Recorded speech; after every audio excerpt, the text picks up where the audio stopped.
Aujourd'hui, nous allons voir comment créer un barème et y insérer des mesures. Pour cela, nous utiliserons dans F8 les fonctions mesure longueur, créer barème, gestionnaire de barème et ajouter mesure. Commençons par contrôler les paramétrages du logiciel. Dans l'onglet en haut à droite de la fonction mesure longueur, T1, une fenêtre apparaît. Veillez à conserver la sélection pour ajouter dans barème et nommer la mesure créée, puis fermez la fenêtre. Contrôlez également dans la fonction créer barème, T1 sur l'onglet, tout doit être sélectionné, puis fermez la fenêtre. Analysons le gestionnaire de barème. Une fenêtre s'ouvre. Sur la première ligne, on y trouve la barre des menus. En dessous, la barre d'outils avec l'unité qui est le millimètre. Le nom du modèle que je viens d'ouvrir. À droite, une page vierge où s'inscriront les propriétés du barème et le tableau de mesure. En dessous, on y trouve l'éditeur de formules pour créer des mesures. Paramétrons ce gestionnaire de barème. Dans la barre de menu, sélectionnez MCM, puis Préférences. Une fenêtre s'ouvre. On peut sélectionner les couleurs du texte ou du fond pour notre tableau de mesure. Et pour les colonnes, la taille de base ou les tailles extrêmes que l'on appelle rupture. Sélectionnez mise en page des barèmes. Conservez la sélection dans mise en page des colonnes pour type, style d'affichage, nom, unité et pièce plan. Conservez les lignes standard. Sélectionnez une hauteur de ligne de 30 pixels et les informations nom barème, nom modèle, nom variante et unité longueur. Puis OK pour fermer cette fenêtre. Créons maintenant des barèmes. Pour observer mon bureau, je descends par T1 enfoncé la fenêtre du gestionnaire de barème, puis T1 sur créer barème, T1 sur la feuille du modèle et j'observe dans le gestionnaire de barème qu'un signe plus s'est inscrit à gauche du nom du modèle. Je sélectionne T1 sur le plus. Mon barème s'est affiché. Il s'appelle M-Chart. Pour le renommer, je fais T3. Je sélectionne Renommer. Je décide de l'appeler Tour pour y insérer toutes les mesures. Tour d'encolure, tour de taille, tour de hanche et tour de bassin. Puis entrée. Pour créer un deuxième barème, je procède de la même façon. T1 sur créer barème, T1 sur la feuille de mon modèle. Ce barème s'est affiché dans mon gestionnaire nommé M-Chart. T3 sur M-Chart pour le renommer. Je décide de l'appeler hauteur pour y insérer les hauteurs de milieu, de côté ou hauteur totale. Puis entrée.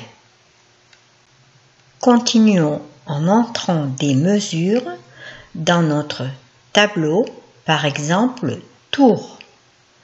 Pour cela, je sélectionne par un double clic sur le carré à gauche du nom de mon barème tour. La page s'est affichée avec les propriétés et le tableau de mesure que nous avons paramétré au tout début. Pour créer une mesure, par exemple la demi-encolure dos, je sélectionne mesure longueur, puis T1 sur un point d'extrémité, T1 sur le deuxième point d'extrémité de l'encolure. Une fenêtre s'est affichée. J'inscris le nom de demi-encolure dos, puis entrée. Celle-ci s'est affichée sur mon patron. Pour déplacer cette mesure à l'extérieur de mon patron, dans F3, je sélectionne Modifier, puis T1 sur les flèches de la mesure et T1 pour la fixer à l'extérieur. Cette mesure s'est également affichée dans mon barème de mesure. On observe en bleu la taille de base, en rouge les tailles extrêmes appelées rupture. Dans la colonne type, on y voit un mètre ruban indiquant une mesure dynamique. Pour mesurer la demi-encolure devant, je fais de même. Dans F8, je sélectionne la fonction mesure longueur, T1 sur un point d'extrémité de mon encolure devant, barre d'espace pour sélectionner la bonne ligne et T1 sur le deuxième point d'extrémité. J'enregistre demi-encolure devant dans la fenêtre qui s'est affichée, puis entrée. Celle-ci s'est fixée sur mon patron et dans le gestionnaire de mesure. Pour déplacer la mesure à l'extérieur de mon patron, dans F3, j'ai sélectionné Modifier, T1 sur les flèches et T1 pour fixer cette cote à l'extérieur de mon patron. Ajoutons des mesures dans notre tableau de mesure hauteur. Pour cela, je sélectionne par un double clic le carré à gauche du nom. Celui-ci est actif avec le bandeau supérieur rouge. le nom du barème apparaît en haut de la fenêtre du gestionnaire. Avec mesure longueur, je crée la mesure de la hauteur épaule-poitrine, T1 sur le point d'épaule, barre d'espace pour donner la direction, puis T1 sur la ligne de poitrine. J'inscris épaule, poitrine devant, entrée. Cette mesure s'est affichée sur mon plan et dans mon tableau de mesure. Je fais de même pour la hauteur épaule, poitrine, dos.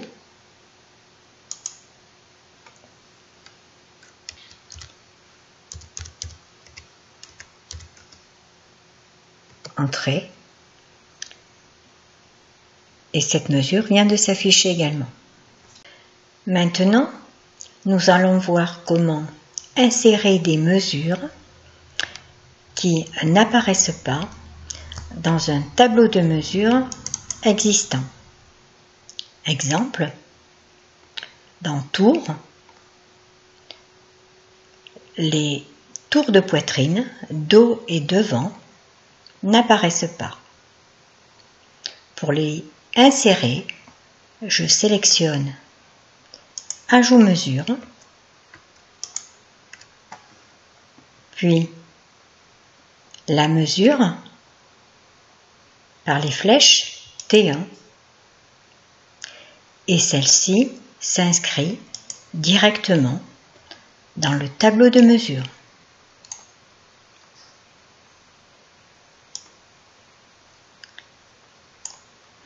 Pour cacher les mesures, nous avons la possibilité dans Affichage, dans le bandeau supérieur Affichage, de sélectionner Cacher mesure et celles-ci disparaissent. Elles peuvent réapparaître en désélectionnant Cacher mesure ou alors en utilisant le raccourci Alt-J au clavier.